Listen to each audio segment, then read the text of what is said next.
I took the long way home, down roads I didn't choose. Okay, let's dive right into this. Have you ever had your entire life meticulously planned out, only to watch it get completely flipped upside down? Well, today we are exploring the absolute core themes of Olivia Jonah's fascinating memoir, I See His Hand, Finding God's Faithfulness in Life's Unexpected Turns. This is an explainer dedicated to anyone, and I mean anyone, who has ever faced a major, unforeseen detour in life. We're going to unpack Jonah's deeply personal story about unmet expectations, the sheer disorientation of having to start over, and how she ultimately found meaning and divine providence in the places she literally least expected. So what do you do when your life no longer matches the script you so carefully wrote for it? It's a heavy question, right? And it totally bridges the gap between the author's highly structured life plans and the unexpected detours we all inevitably face. See, Jonah and her husband were established electrical engineers. They had solid careers, a really strong community, and a very, very clear blueprint for their future. But as we'll see today, life has a funny way of completely dismantling the formulas we trust the most. All right, let's get into section 1. The unexpected journey begins. Because, this is exactly what happens when those trusty formulas just stop working. Back in 2013, Jonah and their family got this incredible opportunity to migrate to the United States. Now, for a goal-oriented professional, this sounded like the absolute perfect next step in a guaranteed formula for success. The original plan was highly controlled. They'd visit the US every 6 months while maintaining their established life back in their home country. Simple enough, right? Well, reality quickly set in. The back-and-forth travel was just exhausting, and sheer practicality forced a permanent move. And they didn't land in New York or California, they landed in Kansas, a state that was absolutely, completely nowhere in her original life script. The structure she relied on was just suddenly gone. Jonah naturally assumed that all her hard work, plus earning a second master's degree right after relocating, would just automatically equal career advancement. I mean, it's basically math, right? But instead of clarity, she felt totally confused. Instead of forward momentum, she felt stuck. She had done everything right according to her professional roadmap, yet she realized a tough truth. There are seasons in life when everything appears to make sense, and then there are seasons when absolutely nothing seems to fit together anymore. Which brings us to section 2, Waiting Without a Roadmap. This is all about navigating that challenging wilderness of unmet expectations. When we heavily invest in education, preparation, and planning, and it doesn't pan out the way we thought, a quiet little sense of entitlement can start creeping in. Jonah bravely admits that she began to question the entire journey, asking, was it even God's plan for us to relocate in the first place? It makes sense. When you can't clearly see what comes next, your mind naturally begins revisiting old decisions, desperately searching for where things might have gone off track. And let's be honest, this waiting period is deeply, deeply painful. In our careers, we are so used to having metrics to track our progress. But waiting on divine timing, there's absolutely no progress bar for that. No estimated time of arrival, no clear explanations from management. Jonah points out this brilliant comparison. While we can track earthly Amazon packages step by step, spiritual waiting offers no such conveniences. For someone who thrives on goals and visible indicators, this lack of metrics is just profoundly frustrating. Moving right along to section 3, redefining true success, or basically learning to measure what actually matters. Right in the middle of this frustrating wilderness, Jonah realized something huge. God was actively changing her metrics for fruitfulness. The definitions of success she'd always clung to were being totally dismantled to make room for something way deeper. Just look at the contrast. On one hand, we have traditional success. Your titles, your qualifications, career advancement, all those visible achievements.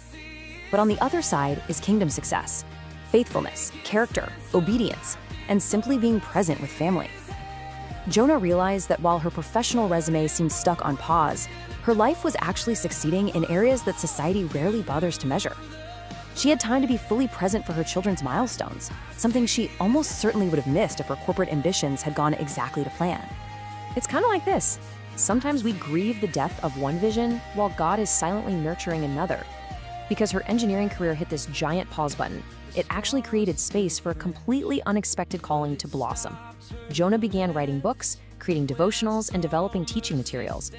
What felt like a massive, annoying interruption to her original life plan was, in reality, a redirection into a purpose she had never even anticipated. Here we are at section 4, when words run out. Let's talk a little bit about the heavy silence of the waiting season. Because hey, even with this amazing new purpose, the journey wasn't exactly smooth sailing. There was this deeply emotional phase where her faith was completely intact, but the actual emotional energy to pray or articulate her struggles, it just evaporated.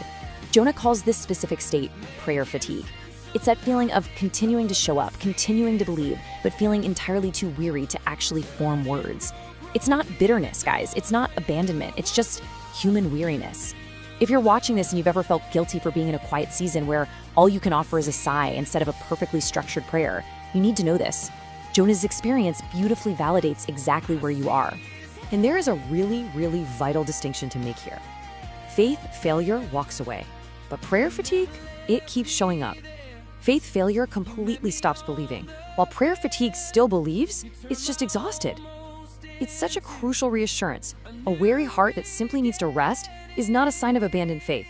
It is literally just proof that you are human and you're navigating a very complex detour. Which leads us perfectly into our final section, Section 5, Seeing His Hand, the incredible revelation of hindsight. You know, when you finally look back at the timeline of events, the hidden orchestration becomes mind-blowingly clear. Let's rewind to 2012. Long before there were any plans to move, Jonah and her husband chaperoned a visiting woman who eventually became her mentor. Fast forward to 2013, the opportunity to migrate to the US pops up. Then, in 2014, they unexpectedly end up relocating to Kansas. And get this, it turns out Kansas is the exact city where that mentor's childhood best friend lives.